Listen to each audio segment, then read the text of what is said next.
I'm Christina Tehel Amelong.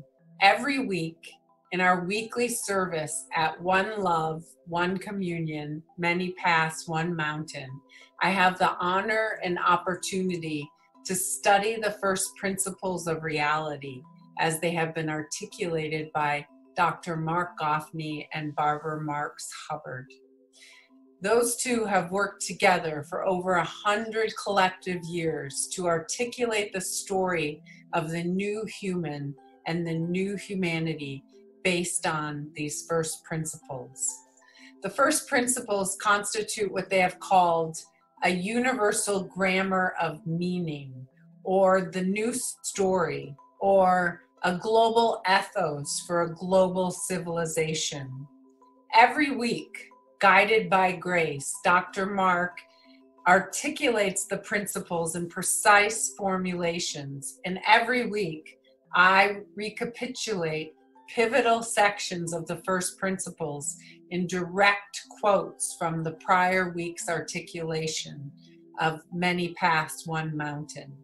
I spend hours picking the exact string of direct quotes from their articulation and weaving them together, a string of sentences that I hope will activate in you a heart inflamed and committed to changing the world with outrageous love. Here goes the recapitulation.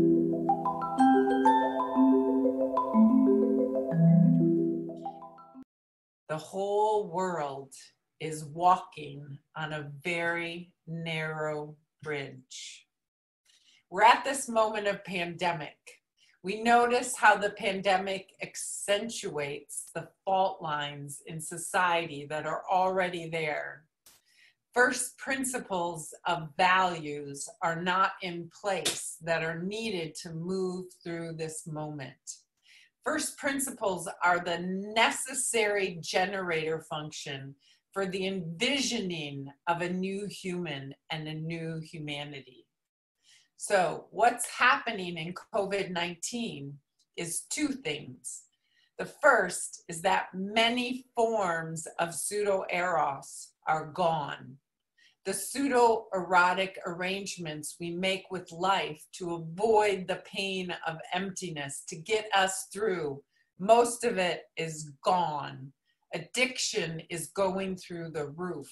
Mental health is breaking down. There is a pervasive breakdown of systems and persons. So painful.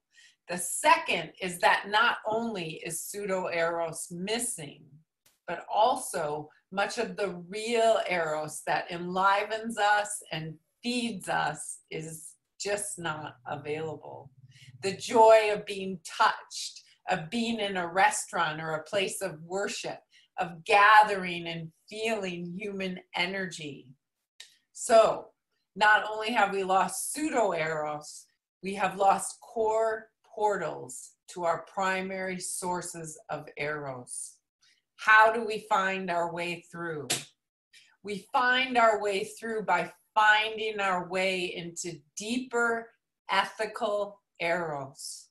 We find each other in devotion, serve each other in the contractions, love each other open in the contraction, and walk through holding hands. We can walk through this pandemic whole and even stronger. Scars can become memories of the wounds of love. We can walk with enormous power and joy. We can access a new level of our being, of our own becoming, of our own outrageous loving. Reality is pleasure. The pleasure of transformation is the highest pleasure. The highest pleasure of transformation is the transformation of everything, which is the pleasure of power. We find our way through by actually letting go of all the surface contractions and illusory fears.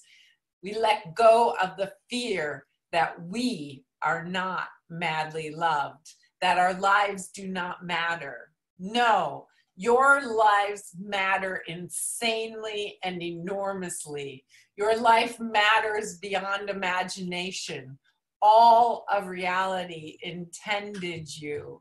The true nature of reality is that the entire universe lives in you. You are not living in a universe. All of reality is living in you, as you and through you. You are a participant in the universe, and you have immense power. Your power impacts the whole thing. And it is not, for example, if you become a prime minister, it is actually the cosmic power inherent within your own personal transformation where you have your immense power. It is our calling to reach deeper and find our eros again in a way that we never have, to find our unique selves, our unique transformations. That is the source of our power, and it transforms not only us and our immediate circles of intimacy, it transforms literally everything. This is a first principle. We are committed to articulating first principles and first values that can actually take us from a suffering that you cannot imagine into a utopia beyond all imagination. This is our commitment. This is where we stand. The whole world is walking on a very narrow bridge, and let's hold hands together around the world.